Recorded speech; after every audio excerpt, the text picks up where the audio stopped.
Virginia radio stations with you wherever you go? Then you need to discover the power of streaming. That's right. You can now easily listen to the Virginia Talk Radio Network for insightful discussions and local news. From the VTRN News Center, I'm Bill Trefiro. And groove to classic hits on Rewind 1039.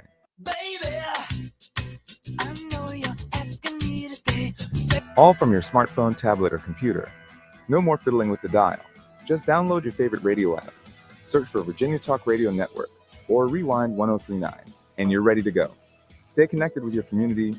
Good morning. This is Kimberly McBroom in the WDBJ 7 Newsroom with our Virginia Talk Radio Network news update. And enjoy the music you love, anytime, anywhere. Every move you make. Streaming the Virginia Talk Radio Network and Rewind 1039. It's that easy. Virginia Talk Radio Network, Rewind 1039. Now streaming.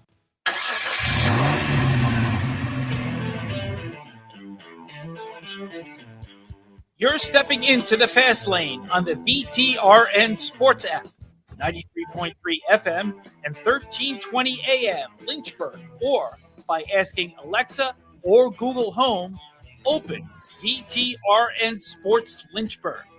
Now, take the fast lane through the topics that matter across the Commonwealth. This is the Fast Lane with Ed Lane. Mama Lyle. Shout out to her, by the way. She gets a lot of shout outs in the morning warm-up with Trey Lyle and Ty Tracy weekdays, 7 to 8 a.m. VTRN Sports app. And if you don't believe me, do you believe that? Huh? And your answer is, oh, no. Then check them out or go back and listen. VTRN Sports, Facebook Live, YouTube, and the morning warm-up wherever you listen to podcasts, because and guess what? We keep receipts. Right there. Unfortunately, I fail often at a lot of things, but especially giving Mama Lane her deserved shout-outs here in the Fast Lane. But she's getting one today because we're watching the NASCAR race yesterday at Daytona. And there are a lot of elements that we could break down X's and O's wise from the race. Maybe we'll get to that later this week in the Fast Lane. Certainly we'll angle to on Thursday with Michael Massey of frontstretch.com, and maybe Wednesday, thanks to our friends at Sheeler Motor Mile and some of our other great partners. No show tomorrow because of Virginia Tech baseball. But my mom is one of the test case examples because she likes sports, but she is definitely more of a casual sports fan. And she thought it was a largely boring race until the end. I'll raise my hand and say, I agree. But at the very end, Tyler Reddick gets the win. And as soon as it became obvious to her that it was Michael Jordan's driver, that changed the entire story and complexion, maybe not of how she thought the race unfolded itself, but the story around it, because it vaulted the Daytona 500 in NASCAR from being just another sports story into being one of the premier sports stories, including on ESPN. I know they did not carry the NBA All-Star game. That was on NBC, but ESPN is very heavily invested in the association. And they still had prominent displays about MJ and Victory Lane and MJ and Victory Lane on the social media pages they had, the ESPN app, and on the A block of SportsCenter, all of which are very important. And if there's one thing to remember, in the A block in the morning warm up with Trey Lyle. I remember that, but I was listening to the very end of the morning warm up today. Maybe you could call it that because people like me are finally in the car, moving around, getting the kids off to school. It's kind of like that's, the warm up both in the morning and you warm up for sports. And since it's the start of the day, you see how that plays. See how it's like a double entendre. Trey, we know that was the reason why you picked the name. And it was a very good selection. It has worked well and stuck very well. Shout out to Mama Lyle because she probably came up with the name, not you. So go Mama Lyle. No. I'm pretty sure I did. You did? Yes. Okay. Anyway, we don't want to have to play the detour sound effect. The point is, Michael Jordan in Victory Lane makes it bigger. Let's play a scenario out. Say there's not a wreck yesterday from Riley Herbst who triggered it. That's another story. And say my two split unit bets, I put half of it on Joey Logano and half of it on Chase Elliott. God, what another gut-wrenching super speedway performance, because you care about my betting outcomes, of course, here in the fastest. But, and by the way, that's the second time they both have a chance to win late. Bristol back in COVID year was the other one. And both of them failed to do it. This one is more, it's just super speedway racing. It is what it is. So I'm not bitter about it. But if let's just say Chase Elliott, NASCAR's most popular driver, wins. It does not have the same effect because NASCAR's most popular driver is not as popular as, in my eyes, the greatest, in Trey's eyes, the second greatest, but however you frame it. One of the most iconic athletes and entertainers and celebrities of all time, Michael Jordan, getting to victory lane. And the other thing about this and why it's so big, it's not just the fact that it's Michael Jordan that we're talking about, and it's his driver, Tyler Reddick, and the team that he co-owns getting the victory lane. I don't think there are very many people even that batted an eye at the fact that Denny Hamlin was not even around in victory lane. He was in the post-race press conference, but it was all about Michael Jordan and Tyler Reddick. And frankly, if you're Denny Hamlin, who co-owns a team with MJ, and if you're NASCAR, that's the way that you want it. Michael Jordan, his genuine love and appreciation for NASCAR, he's the celebrity. He may not be the most popular driver in NASCAR, but I think we can all come to the conclusion after the reaction yesterday that he's the most popular figure in NASCAR because his genuine love of the sport. He's not a passive owner. And look, there are times where that's great, but this guy has a decades-long affinity for NASCAR. It's different than, I'll use Pitbull as the latest example because he was an investor like 5-6 years ago, but tapped out about a year ago. That wasn't longevity. He had some time there, but it wasn't a long thing. Michael Jordan's been a fan for an eternity, and he genuinely cares about it. Listen to the emotion from Michael Jordan after the win and speaking with Fox in victory lane. I can't even believe it. Yeah, I mean, it was so gratifying. I mean, we had 4 guys that were really fighting, that was helping each other out. I mean, you never know how these races going to end, right? It's like you just try to survive. And that part right there, you never know how these races are going to end. That was a tease as well. To the fact that, look, first of all, Michael Jordan couldn't believe it. You get the raw emotion, which is so cool to see.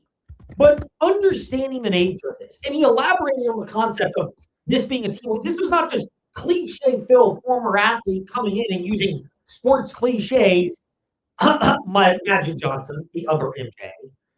It is actually somebody that understands how this race transpired to the point where Riley Herbst triggered that last lap crash that took out, regrettably for me, Chase Elliott and Joey Logano, but other drivers like Greg Keselowski, and all of them did not have a chance to win, and instead, it's Tyler Reddick. There's an idea out there that Riley Herbst helped win because he was going for the win.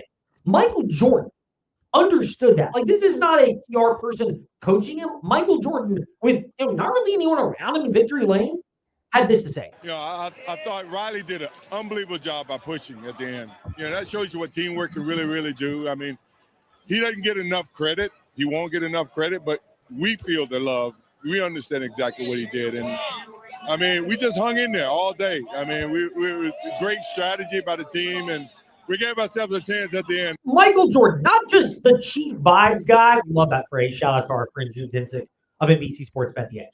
But, Michael Jordan, chief vibes guy at 2311 Racing. With that type of knowledge, passion, understanding. And chief banker. He is. The bankroller, obviously. Yes. But with that, this is the guy that, now that the lawsuit's behind, and you saw the reaction, if you haven't, seeing it live, if you didn't see it live, you probably saw it on social media because it was everywhere. But Michael Jordan hugging NASCAR's chairman and president, Jim France, in victory lane. Like, this is what NASCAR can have. MJ can be NASCAR's chief vibes guy. He is transcending and why we are leading with NASCAR and the Daytona 500 on a busy weekend in college basketball, which we will discuss in the Fast 5 at 5-ish in just a moment. But this is big for NASCAR in that sense because you get Michael Jordan being the ambassador. That's the storyline. It's not the racing itself not being very good until the end. It's not the fact that there was a last lap crash and did NASCAR make the right call. It's not the fact that did NASCAR make the right call. They did, by the way, with this one. And moving the race from a 2:30 start to a 1:30 start so that you could get the entire thing in and have it end organically. It's none of that. As great as that is, as much as those are all topics and storylines, if we're preempting college basketball in February for NASCAR, granted it is the Daytona 500 race in NASCAR, but it's because of Michael Jordan's presence and what he brings, and the fact that it sounds like when you hear Michael Jordan talk, it sounds like he's the guy that, Curtis Polk was kind of criticizing NASCAR, and people have gotten on Steve Phelps, the former NASCAR commissioner, who, basically was fired and was the scapegoat for everything, in part because he was making fun of NASCAR fans and the redneck nature of Richard Childress. Curtis Polk, Michael Jordan's financial advisor and part of the MJ team, kind of had the same sentiment. People forget that. But Michael Jordan loves the sport so much, it's, well, I want to be here, so y'all are going to find a way to make it work, or you're not going to be part of my team. Like, that's the commanding presence for Michael Jordan. And the passion that he has with that carries into NASCAR, that's what's really cool. And the fact that it's easy to believe him when he says something like this, that it feels like he won a championship. Look, I'm ecstatic. I mean, I don't even know what to say. It feels like I won a championship, but until I get my ring, I won't even know. All right, what size ring do you wear? Did you tell Size 13. Size 13. Just Hey, happy early birthday. Thank you very much. Greatly appreciate it. Michael Jordan, speaking with Fox afterwards, that's part of what made this such a special race, is the fact that we touched on all the negatives around it. We touched on many of the positives. But inevitably, it's Michael Jordan that transcends it, transcends sports, and is a big part of the reason why the race at NASCAR, the NASCAR race in the Daytona 500, have gotten the mainstream attention, not just here in the fast lane, because, I mean, what does our opinion really matter in the grand scheme of things, particularly relative to a lot of the more prominent outlets? But the fact that it's being discussed on all the big sports shows, on social media, and on non-NASCAR, non-sports-related morning-type shows, your Good Morning America type shows, because of Michael Jordan. That's what NASCAR is needing. Much like if you're in an accident, there's one thing you need, Troy Law. Because like the second best basketball player of all time would remind us, they've been serving our community for not one, not two, not three, not four, but over 4 decades. See what I did there, Trey? Found a way to work in the best, and then just they're the second best basketball player of all time. I mean, LeBron does have 2 Daytona 500s to Jordan's 1. So, as I pointed out this morning. I knew it was coming at some point. There it is. But regardless, you want more of that, by the way, VTRN Sports, Facebook Live, and YouTube in the morning warm-up, because and guess what? We keep receipts. Right there, in the morning warm-up, wherever you listen to podcasts. But yes, Troy Law, they've been serving our community for over 4 decades, since 1982. And if you've been involved in an auto accident and the proper treatment has not been taken by the insurance companies, or you just don't know what to do, that's where you can call Trost Law, and they will walk with you every single step of the way. Now, you mentioned basketball, Michael Jordan and his ties. Now, actual basketball talk in. It's time for Fast 5 at 5-ish. 5-ish minutes on 5 relevant topics done around 5 p.m.-ish. Ish, because our counting skills are kind of ish. Let's start with number 5. Well, don't look now, but the Liberty Lady Flames basketball team, I know they're kind of flirting with 500 on the year, but they won both games over the weekend. It's arguably the best weekend they've had in Conference USA play. And, yes, it can be a challenge to retain players, but, you're dealing with injuries at the beginning of the week. You've dealt with the fact that it's been an uneven performance, and yet they knocked off New Mexico State 64-67-42 over at our favorite spot. And that off the heels of the 58-48 win on Thursday against Utah. Don't look now, but they're now 5-1 during the month of February. The Lady Flames are. And they're playing their best basketball. They started off with that 18-5 first quarter yesterday against New Mexico State. For the Lady Flames, this is you wanted to see, I think at this point, could they show progress in year one for Alexis Sherrard? I've heard from people, and I think this is understandable. It could be challenged with the fact that Garrett Green goes to a lot of basketball games over at. Go home to Bel Air. And I know Alexis Sherrard has leaned on him before, but having the former coach there can be a challenge, if nothing more than the fact just the way the fans perceive it. The fact that Sherrard now, the team is getting better and better, hopefully that will give him more of the leash that you'd like to see him get for the Lady Flames, and results can prove that out. I don't believe they're at the top of Conference USA in terms of teams I would expect to actually win the conference and go to the big dance. Especially of note, those 2 games without leading scorer Avery Mills, who's been dealing with the ankle injury, and she's obviously day-to-day, so we'll see. Yes, thank you for that, Trey. But for Liberty and the Lady Flames, they did that without Avery Mills. She's been banged up during this time. And on top of that, there was, questions and understandable heat from earlier in the year on what's going to happen with the Lady Flames, particularly rough right before the holiday season. To now be in this spot, it's a good thing, clearly, for the Lady Flames. Meanwhile, give a cursory overview for the Virginia Lady Cavaliers and the Virginia Tech Lady Hokies. Because this past weekend, they both swept their trips out to the West Coast. Unlike Virginia Tech men's basketball, more on that in a moment, and with David Cunningham of TechSideline.com around 5:45 today in the Fast Lane. Virginia Tech women's basketball took care of business. They look like they're rounding into being a tournament team. And the Lady Hoos were one of those, the first four out of the tournament before this weekend's games and women's basketball transpired. They are a bubble team still, but they're looking like they're both teams that are playing in the right direction, and that is definitely a positive for them. I think Virginia Tech men's basketball is in doubt of making the tournament, but the Lady Hoos, the Lady Hokies, and the Virginia men's team are all looking in a good spot. More on all of that in just a moment. But here we go again. Liberty Flames had a first half deficit of 10 on Saturday at Utah and came back and won that going away. Look, maybe this team, and look, I know we brought up the worst case scenarios, undefeated in Conference USA, or the worst case scenarios, doesn't matter, but you miss the NCAA tournament because I think the only way to get there is you don't win the Conference USA tournament. You got to win that if you're going to the big dance for the Liberty Flames. But maybe they just are really good, and maybe they just know how to win ball games in different ways. They were down 10 at UTEP on Saturday, and the first thought that entered my mind, this was not it started off and it was a 14-4 game at the under 4 timeout. The other team just came out of the gates hot. Like, this was midway through the first half. And the Liberty Flames kicked it up another notch. So the thought that kind of entered my mind was that maybe this team just knows how to weather the storms. They have an obvious level, and I think this is the clear one you have to acknowledge, is they've got a level of discipline and understanding for how to withhold the good and the bad, even when things go awry. As much as they may panic a little bit, they don't panic a lot. And they battled their way back and then won this game kind of going away at UTEP this past Saturday. I was very impressed with that part of the Flames, the 10-0 deficit, but the fact that they've been in a lot of close games in Conference USA play. They have their bullseye. There's a bullseye on their back and a target always for this team this year because they're the defending regular season and conference tournament champions and the way they've started out.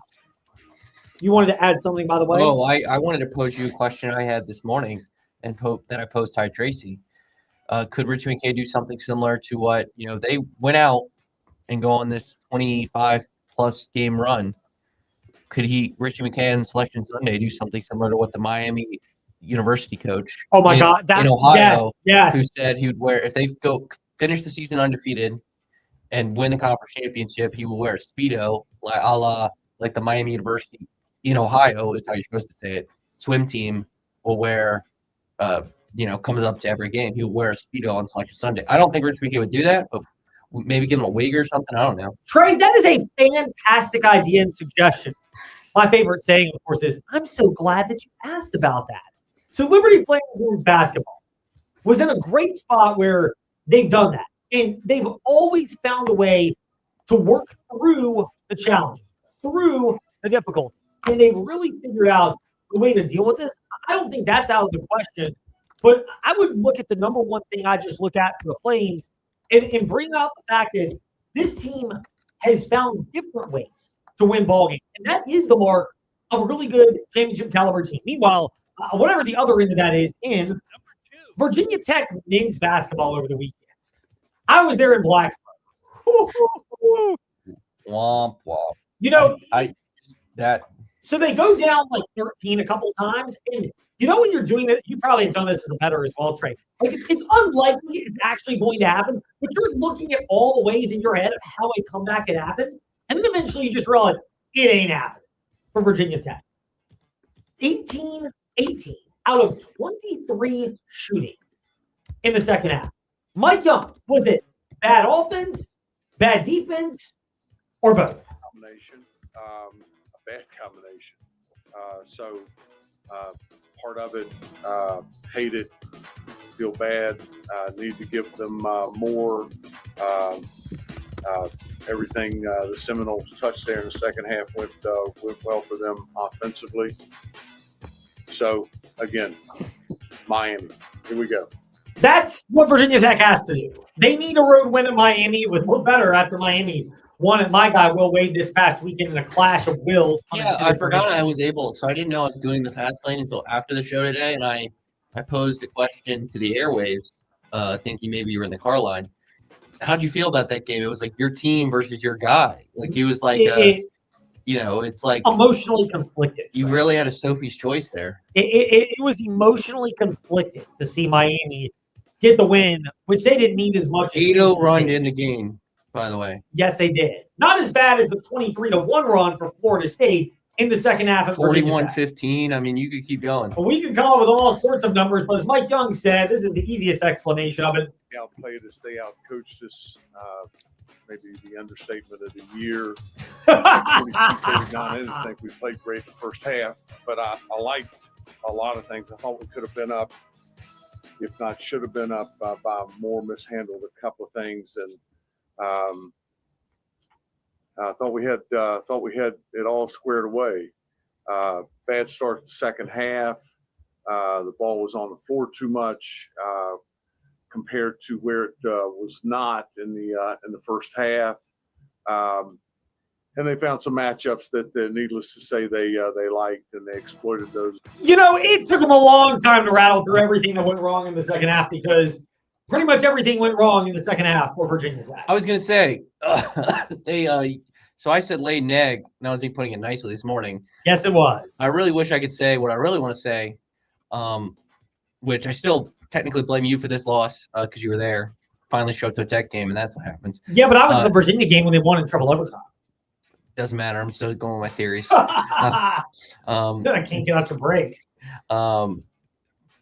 Anyways, I was gonna. They did a 4-letter word the bed. Let's just put it that way. Wait, 5-letter word the bed. Yeah, well, any 4-letter word. You know what I mean? Yeah, I get it. Starts with an S. You could use S. You could use the S, W one. S plus 3 letters. S plus hit. Yes. That's what they did. They definitely did. Meanwhile, the other side of it, playing with house money and taking advantage of it in number 1. Virginia Cavaliers. Look, that's a good road win. It was not a must-win game, a must-need game, and they win against an Ohio State team where you have no real familiarity going against them. It's on the road. It's a neutral site, but it's in Nashville, where it's kind of disrupting and out of your routine. And they fell down early, and they came back and found a way to win. I think there's a lot of value you can take for Virginia from that performance, as Dallin Hall mentioned afterwards. Defensively, just like executing some of the coverages, mixing up our ball screen coverages was super helpful. But ultimately, I think the biggest lesson is just we got to be physical from the start, from the jump of the game. And we got to weather storms by staying together. Offensively, we got to move the ball, share it, and fight for really great shots. And then when it comes down to winning time, we just got to dig in on the fundamentals and the principles that we focused on all summer since we first got to UVA. Yeah, and it worked out well for Virginia because of that. They focused on a lot of that. They got grinding in. They started to grind once again. Kind of ironic. Now, they had more offense than Tony Bennett's teams did, but you're seeing that this team is capable of it. I don't put them in that top cluster of teams that I would say to win the championship, but I wouldn't put it past them. I think they're probably 8 to 10 teams you would draw up as favorites, but there's a whole batch of teams, and I do put Virginia in that one. It's not unfathomable for them to win a championship this year. They're not a favorite, and they shouldn't be. They're not the best team in the ACC. That's due. We'll find out more about that in a couple of weeks.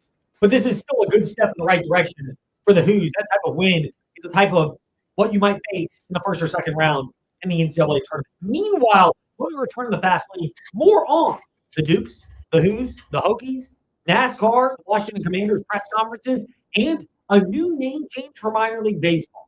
All of that when we return here in the Fast Lane, the VTRN Sports app, and ask that smart speaker, open VTRN Sports. Beller Chevrolet is now Apple Chevrolet. While the name's changed, we're still the same. Seem to be a popular Beller's team. name change. Same management, same I don't knowledge, think parts any and name change service, ever same tech, goes popular. same professional sales staff. With I over do 200 kind of years think, of what if it's collective a, experience, what if will it's a- continue growing You know, stronger. some teams will alongside do our like community. a From the name newest change, Chevrolets to but top like quality for pre-owned select years. vehicles, Apple Like, Chevrolet April delivers Fool's- the April same Fool's kind of, unmatched customer and service. it's, Visit us like, at select games this driveapple.com. season. Apple Yeah. Chevrolet of Alta Vista, powered by the community we serve. What do high-performing athletes have in common? They don't just train their bodies, they train their their mind. Best competitors have a strong mental support system that keeps them focused, confident, and at the top of their game. Want that same support in your own life? Central Virginia Counseling can help. No matter what life throws your way, our team is here for you with 2 Lynchburg locations on Wigington Road and Timberlake Road and telehealth available anywhere in Virginia. Take the first step today. Visit centralvirginiacounseling.com.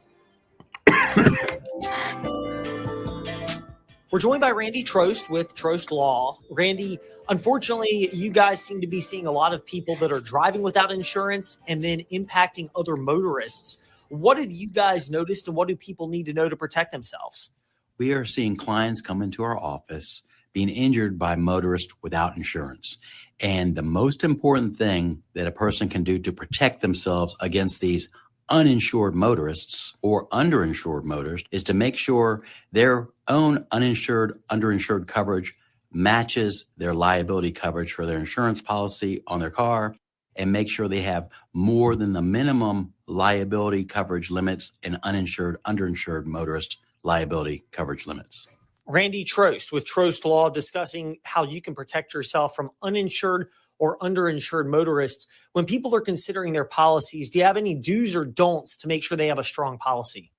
I recommend getting a minimum of $100,000 single event liability insurance policy and making sure that your uninsured, underinsured liability limits are matching that $100,000 liability policy. Randy, thank you for sharing that info with us today. You're very welcome. Thank you for having me. For more about how Trost Law can help you if you've been hurt, trostlaw.com, 434-777-HURT.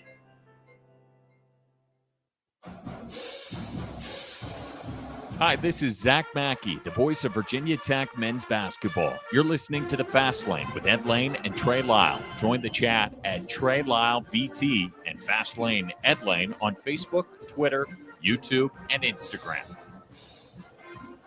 This really is the Fast Lane with Ed Lane and Trey Lyle today. Sometimes it's with Ty Tracy, sometimes it's with TJ Wilkerson, but today it's with Trey Lyle and with our great guests in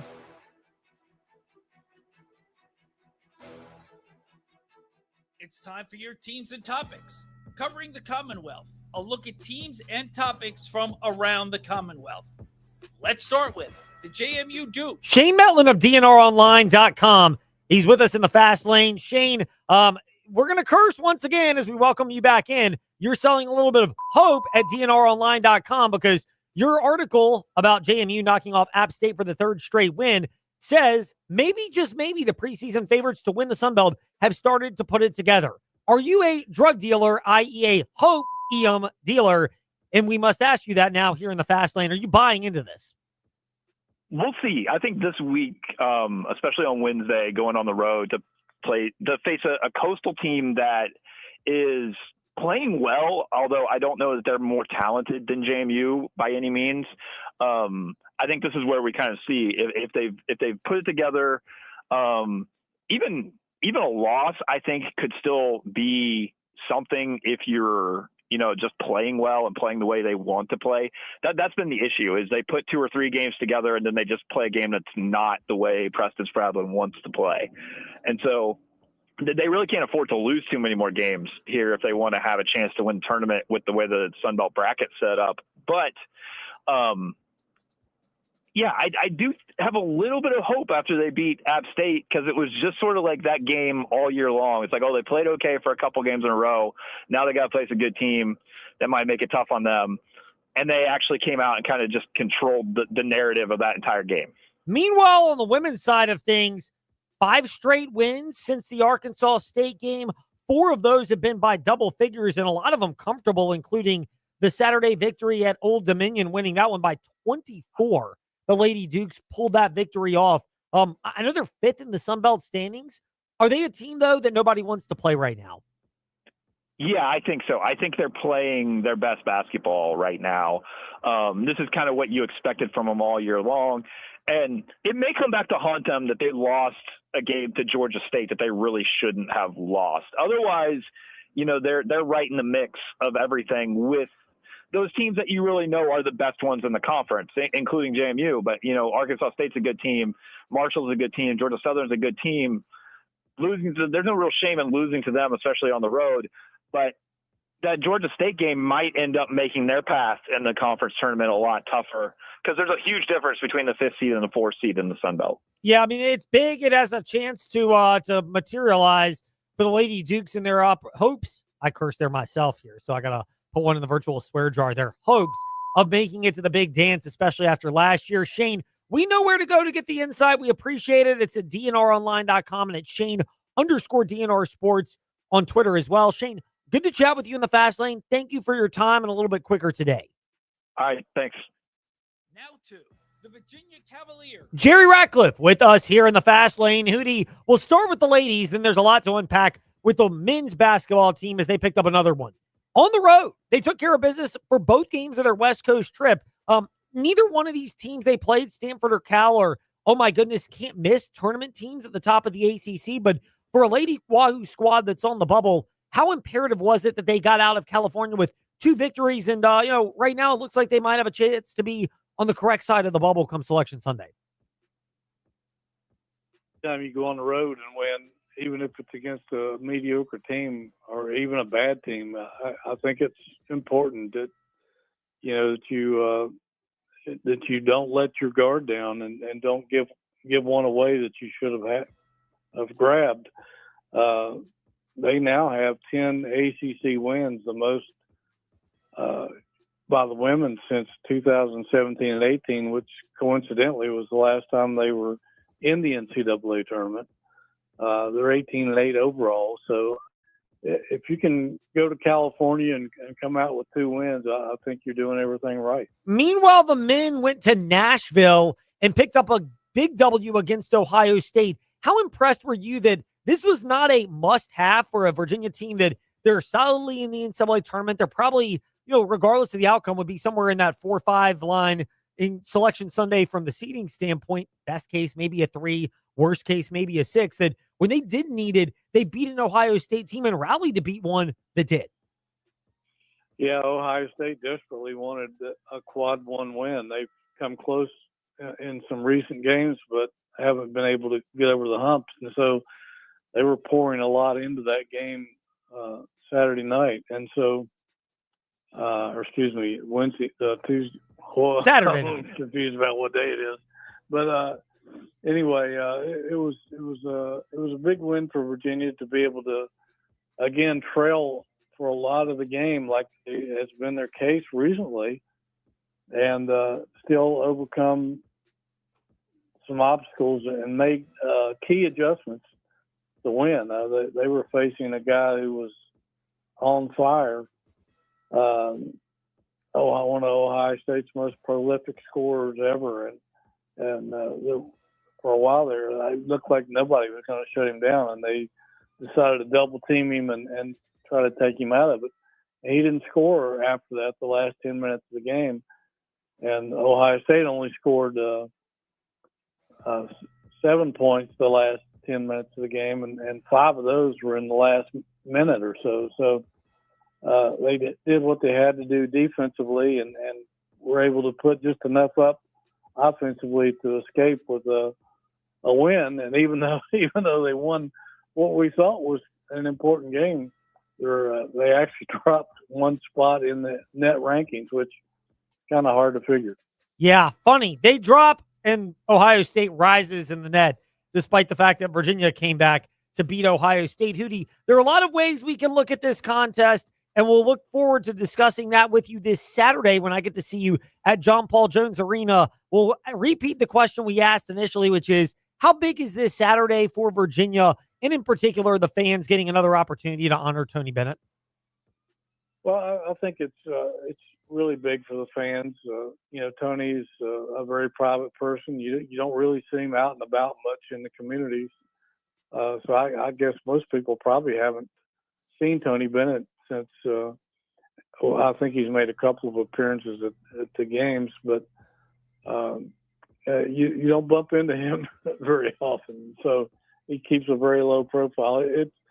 It's a great opportunity to thank him for putting Virginia basketball back on the map. I mean, they wandered around for 20 years without much to brag about, and he changed all that and brought them a national title and made them a national player again. And anytime you can honor a guy that did something like that, particularly by putting his name on the court for forever, it's a big deal. And I hope it's a special moment for him too. He's a very modest guy who doesn't like the spotlight, but hopefully he'll enjoy the day and soak up all the atmosphere of what he was able to do. No doubt it's been well earned. Fans love Tony Bennett. They will revere him during that moment, even if you might get a little bit of red face. Tony Bennett blushing at all the recognition coming his way. Hootie, great to speak with you. I pray that you have a great rest of your week and look forward to seeing you up in Charlottesville this coming Saturday. Yeah, looking forward to seeing you too, Ed. We'll have a nice conversation. Indeed. Look forward to it as well. Now to Just For You haters, left hand up the Commanders. First of all, a sad note to discuss as we welcome in Madam President of Bowie TV Sports, Candy Waller, back with us in the fast lane. Seawall, saw the news yesterday afternoon about the tragic passing of former Washington Commanders All-Pro guard Trey Johnson, who was one of the more underrated players during his tenure. He was great, even though the team struggled to be consistently. How devastating is this for Commanders fans, in particular, on the heels of Sonny Jurgensen's passing just a couple weeks ago? Yeah, with Sonny Jurgensen as well as Barry Wilburn, and now Trey Johnson. This is so unfortunate. Trey's certainly a fan favorite. He was always so giving of his time to anyone's show, podcast. He was really super excited about the possibilities of this new regime and Josh Harris ownership group. And so it is just devastating for his family. We certainly keep them in prayers. This while he had been dealing with some illnesses, this was still very unexpected for his family and while they were on a family trip.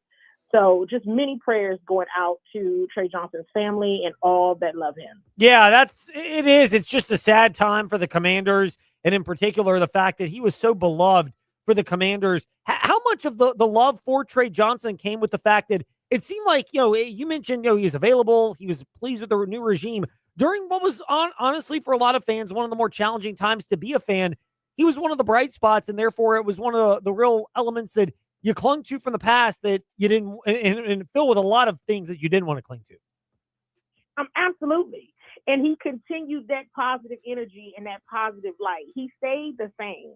He didn't change or shift once he stopped playing. He didn't change or shift when he went to another team, because he did continue on with another team. That love for the burgundy and gold was still very much there. And of course, absolutely for the fan base, for all of us as media, he was always very, very kind and welcoming and just loved everything about his time with Washington. So it is truly devastating for sure. A plug-in note as well. It's Seawall SE on Twitter, CEO Seawall on Instagram, and at Bowie TV Sports on all of your socials, including YouTube, because they had coverage out at NBA All-Star Weekend, including with the Wizards. So it's been a busy travel time for them, and the Combine is on the horizon. So keep it locked to Bowie TV Sports, Twitter, Instagram, Facebook, YouTube, wherever you need to consume all of your knowledge. Before heading out there, though, Seawall, the new offensive coordinator for the Washington Commanders, quarterbacks coach David Blau, and the new defensive coordinator from Minnesota, Durante Jones, met with the media last week. Blank slate. What were your biggest takeaways? I think biggest takeaway is that they are excited about even the current roster.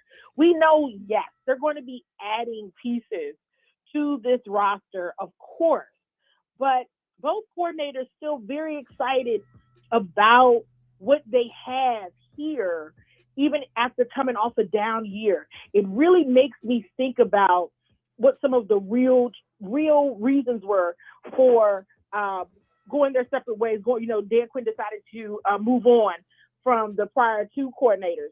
One of the notions, too, is talking about the relentless teaching and ensuring that they're really teaching the guys. So that lets me know that there's going to be more emphasis about what's happening in practice and how they're connecting with these players so that they're able to really show up and show out on game day.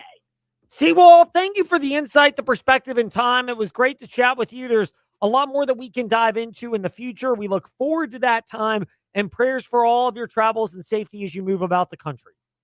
Oh, thank you so much, you guys, and I look forward to talking to you all again soon. Our boots on the ground, Madam President of Bowie TV Sports, Candy Waller, with us here in the Fast Lane. When we return, NASCAR, Tech, and the new baseball team name in Lynchburg. Same team, but just a new rebranding and name. All of that when we return here in the Fast Lane on the VTRN Sports app.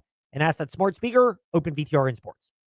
Get more on the Sheeler Motor Mile, your trusted dealer serving Southwest Virginia and surrounding areas for over 50 years. With more selection, more value, and more finance options. Plus, your trade is worth more. Shop local and save more with straightforward pricing, plus exceptional service and selection. Your search ends at the Motor Mile. Choose from over 900 quality pre-owned vehicles, plus a massive selection of new car brands in Southwest Virginia. Honda, Hyundai, Toyota, Subaru, Kia, Chevrolet, Mitsubishi, Chrysler, Dodge, Jeep, Ram, and now Buick. Plus, the used car superstore. 12 new car brands, 900 used vehicles. One amazing buying experience. Volume selling means volume pricing, and we've got more than any other dealer in the area. The Sheeler Motor Mile delivers choices. Here's the difference. Sheeler owns the finance company and makes getting approved for credit simple and easy on the Motor Mile. Flexible financing options for every budget to get you on the road fast. Get more on the Sheeler Motor Mile with a certified friendly staff and no games, no gimmicks. The Sheeler Motor Mile, now in Christiansburg, Radford, and Pulaski. Call 866-SHEELER1. Always open at Sheeler.com. At the Farmers Bank of Appomattox, we believe personal banking should be as rooted in the community as you are. Whether managing your business banking, saving for your family's dream home, or juggling daily expenses with our mobile app, we offer tailored solutions with a local touch.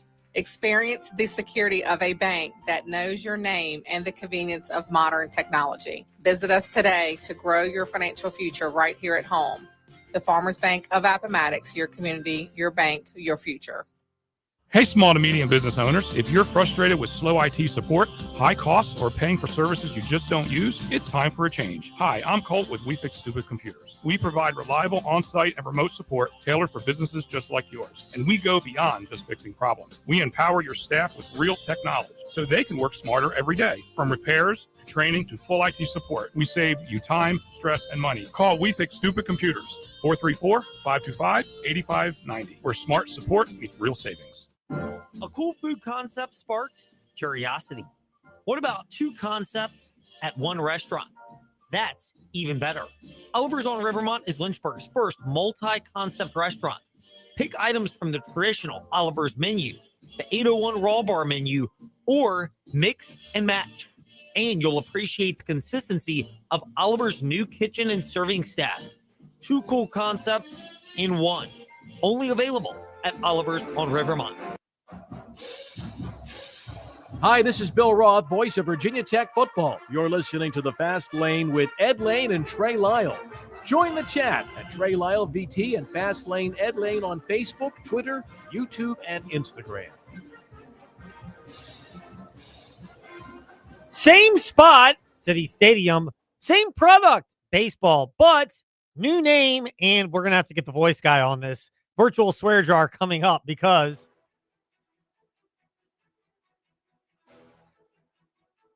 it's time for your teams and topics. Covering the Commonwealth, a look at teams and topics from around the Commonwealth. Let's start with the Hill City Howlers. That's my best voice guy impersonation because his is, which is no longer. They have been replaced by the Hill City Howlers. To take us through that decision as it came down on Friday, the play-by-play broadcaster for the Hill City Howlers, Jason Prill, is with us in the Fast Lane. Jason, a pleasure to be speaking with you. We hope you and your staff accept our condolences and our virtual swear jar contributions here in the Fast Lane. Take us through the name change on top of whether or not you can accept our apologies. Yeah, absolutely, Ed.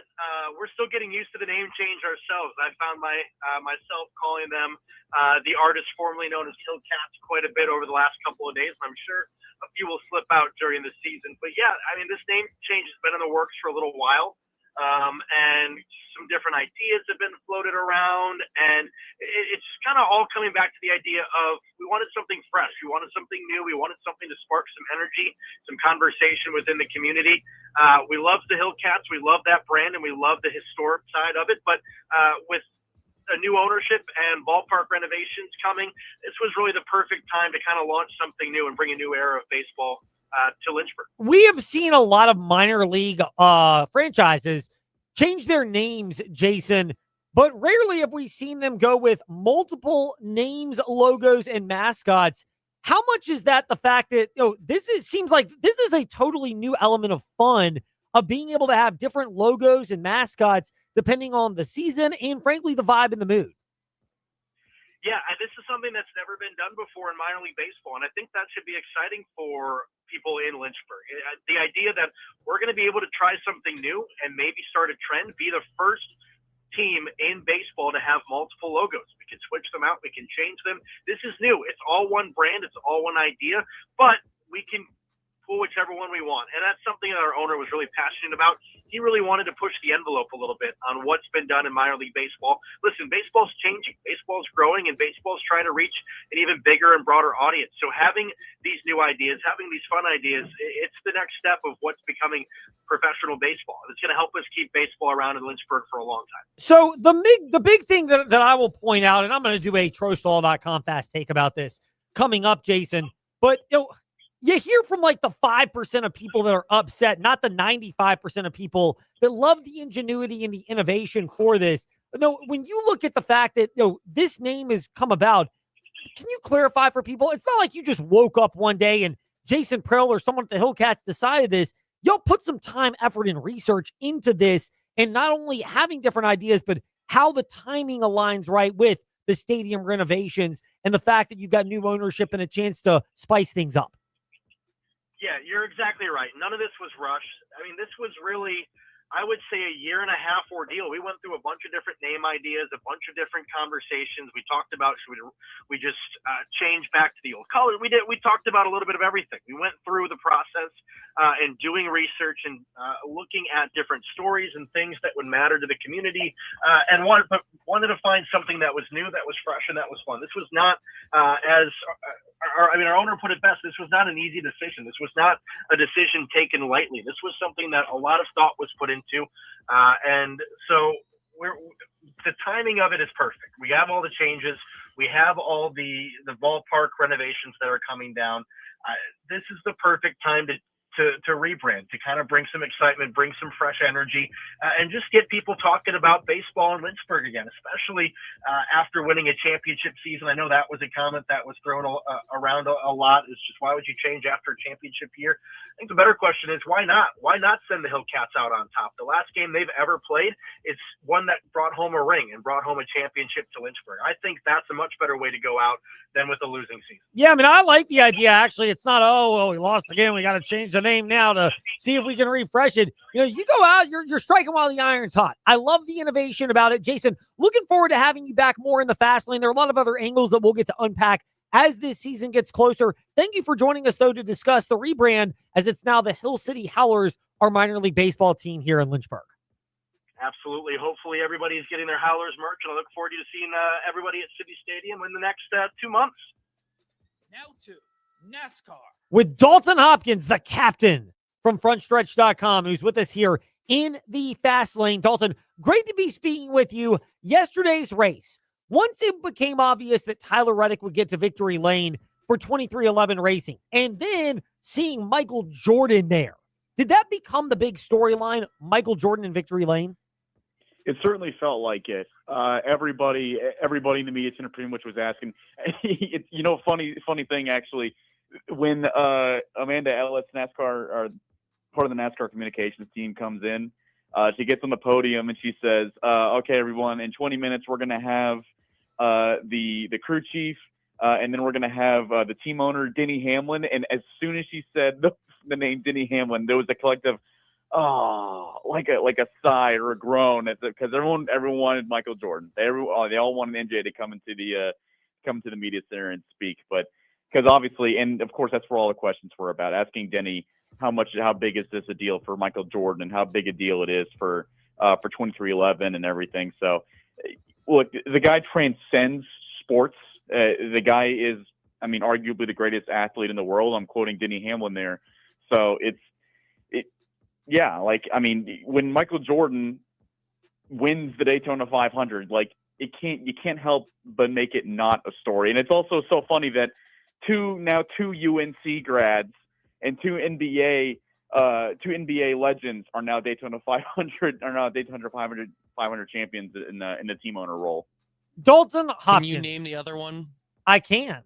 Okay. I interviewed him a while ago, Brad actually, Dart, from yeah. NBC. Yes. I had a test Ty this morning on that. I actually, by the way, I was listening, but I knew that before I listened to the morning warm-up, wherever you listen to podcasts at.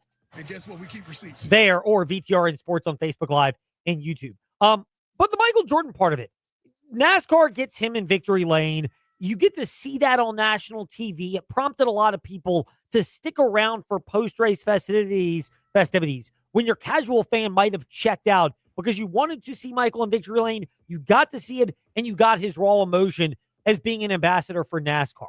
How big of that is a shot in the arm on a weekend, and frankly, in a time where after the lawsuit was settled, we know about the passings of Denny Hamlin's dad and Greg Biffle, but as it comes to the on-track product, things seem to be going the right way for NASCAR. I'm going to knock on wood for them, but from the chase format being changed back to the old traditional chase to the fact that you moved the start of this race up by an hour to dodge the inclement weather that probably poured on you and your team down there from frontstretch.com after the race. How big is this for NASCAR capping off a weekend in a time where it finally looks like they're pushing the right buttons?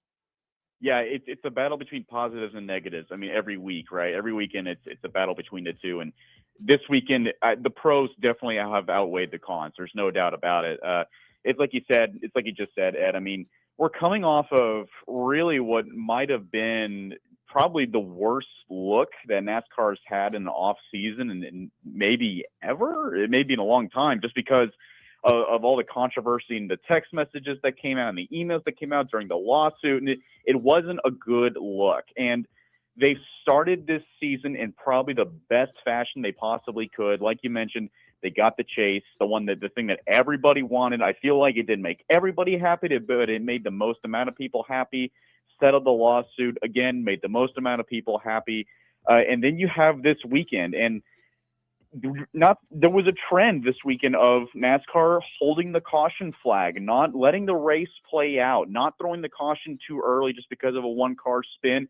And everyone noticed it. And I don't think there's a single person out there that was upset by that. I think everyone agreed that those were the right calls. And I mean, if you were standing next to me on pit road on the last lap, you would have heard me screaming, "Keep it green, keep it green," the moment Carson Hocevar crashed in turn one. So yeah, that's all great. They made the right calls this weekend. They made the right moves. And on top of all that, like you mentioned, the cherry on the sundae, Michael Jordan wins the Daytona 500. That's going to be the headline on newspapers across the world. And forevermore, this Daytona 500 is going to be remembered as the one that Michael Jordan was in victory lane at the World Center of Racing. It is. It's a monumental one for NASCAR in that realm. That's the story we end with today in the Fast Lane. There's time for more of them. Dalton, thank you for your time. We look forward to keeping up with your insight at frontstretch.com and on the Front Stretch Podcast Network coming up this week. Ed, it's always a pleasure. Thanks for having me. It is ours as well. And last but not least, or maybe least, the Virginia Tech Hokies. The real D Cunna on Twitter and Instagram, but team-wise, techsideline.com and the TSL podcasts that they distribute regularly. David Cunningham with us here in the Fast Lane. David, good to be speaking with you. It was great to see you this past Saturday as you were working hard, and I was barely working harder than the Virginia Tech Hokies in the second half, which is not saying much considering how disappointing that second half was. Yeah, it's great to be with you. I think it's one of those things. I thought Chris Coleman, my colleague, detailed it pretty well earlier today. He described it kind of as a unicorn of sorts, where very similar, honestly, to like the opposite of the NC State game in 2019, where NC State only scored 24 points. Like, that just doesn't come very often. In this case, it was Florida State shooting 78% in the second half. A lot of things have to go right for you to shoot that effectively.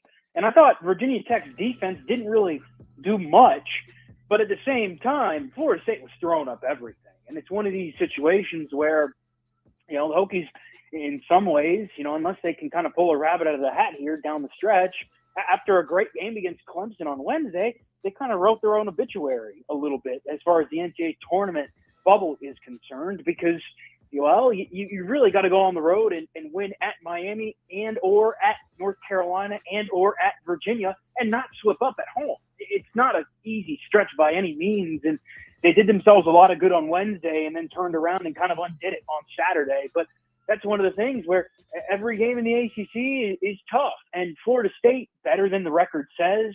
And I look at that second half, Ed, and just go, I don't even know if Virginia Tech played decent defense, if anybody was going to stop that Florida State team.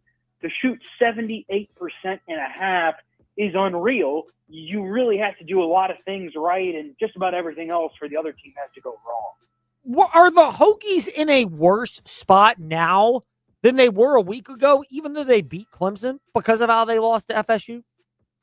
A little bit. I think it offsets a little bit, Ed, and I think, yeah, there probably are. You beat a Clemson team on the road by 10. That's a quadrant 1 win.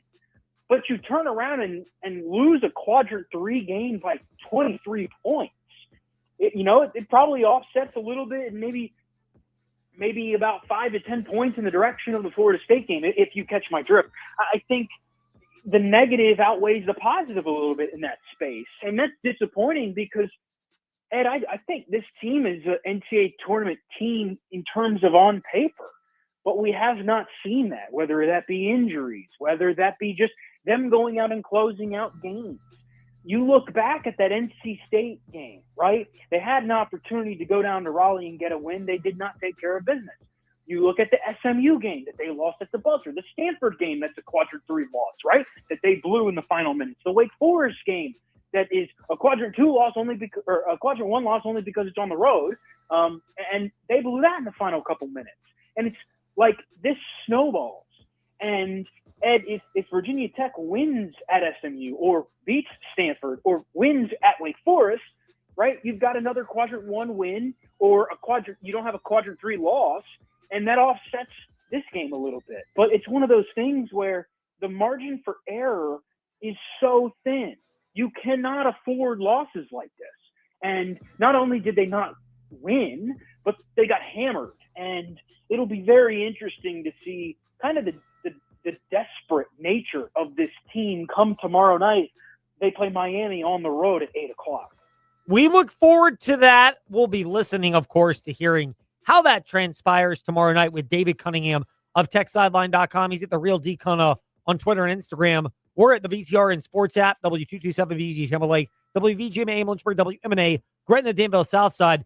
David, we'll wrap it up on this and on a much brighter note. The Virginia Tech Lady Hokies, a West Coast sweep. Are they playing their way into the fact that nobody mistakes them at the top of the ACC, but are they solidly in the tournament now?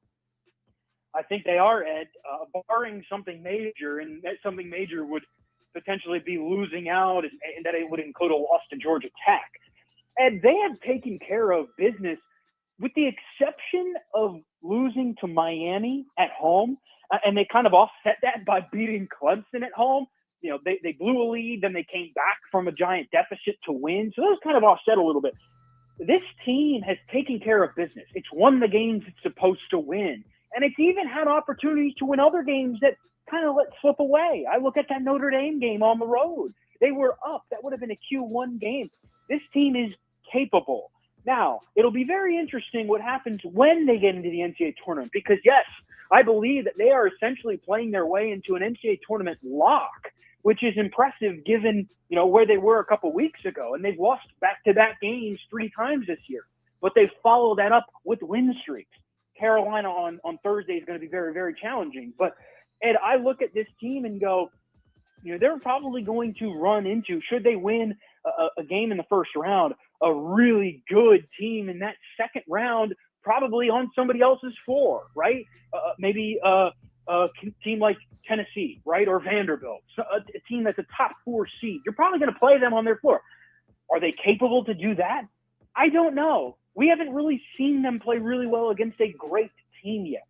They've struggled at times, Louisville, Duke, NC State, but they have shown the ability to beat the teams that they're supposed to be and then some. And you saw that this weekend. They're on a roll right now. They're playing some of their better basketball of the season, And that showed up when they went out west to, Cal and Stanford. And I think they've got a really good shot, honestly, on Thursday to pull an upset of North Carolina, a team that's ranked. Like they come back, they've got an opportunity for a marquee win. They close out the year against UVA on the road. I like where they sit right now. And, Ed, they have an opportunity right now, actually, to play for a double bye in the ACC tournament. So things are kind of shaping up. They've taken advantage of the opportunities that have come their way. What would a win against North Carolina this Thursday, 5:30 airtime, VTR and Sports app, mean for the Virginia Tech Lady Hokies and Megan Duffy? Ed, I think it would stamp their NCAA tournament hopes. I think it would essentially punch their ticket. I mean, it would be another quadrant one win. They already went out and got one at Stanford. They beat Syracuse on the road earlier. That would be their third Q1 win, and you've seen their stock continue to rise. I think this would be the biggest win of the season by far, and it would kind of stamp their season and say this is an NCAA tournament team. And I think they played like it, and I think they will get in anyway. But I think it would be one of those games that kind of one of those momentous wins if they were to get it on Thursday, Ed, where you step back and go, hey, maybe Megan Duffy is building something special. We haven't quite seen that giant win yet. I know they beat Louisville at home last year, but Louisville was all right. That's probably the closest we've gotten to it. If you can beat a Carolina team of this caliber that's really, really good, had won 8 straight before yesterday, losing to Duke, man, if you could get that one, Ed, that would arguably, I think, be the biggest win of the Megan Duffy era so far and would vault you potentially into a double bye position, like I said before. So a lot to play for this coming Thursday. It's going to be a fun one. Big words from David Cunningham of TechSideline.com. He's at The Real D-Cunna on Twitter and Instagram. His insight is at TechSideline.com, and we are at Fast Lane, Ed Lane, Facebook, Twitter, Instagram, YouTube, and however and wherever you listen to podcasts, plus the VTR and Sports app, your home for Virginia Tech play-by-play in football, men's basketball, women's basketball, and baseball. David, thank you for your time today in the Fast Lane. Hopefully you have recovered from having to endure me this past weekend in Blacksburg. Hey, it was great to sit with you, Ed. Hopefully we can get to sit next to each other in the future. Well, he also agrees with me. He's blaming you. For the loss? Yep. Yeah, you know.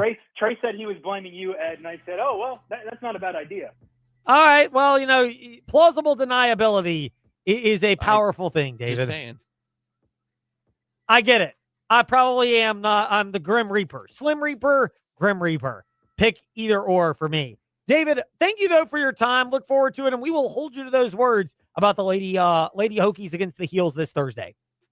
Sounds great, Ed. Talk to you soon. Indeed. David Cunningham with us here to wrap up the Fast Lane as Trey Lyle just buries me once more. If you want more of that, check out the morning warm-up tomorrow, 7 to 8 a.m.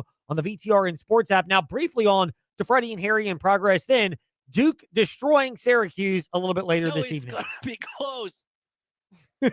With the West Coast audience, and that means starting these events in the evening. I mean, I was in Vegas this past week, and so on Saturday afternoon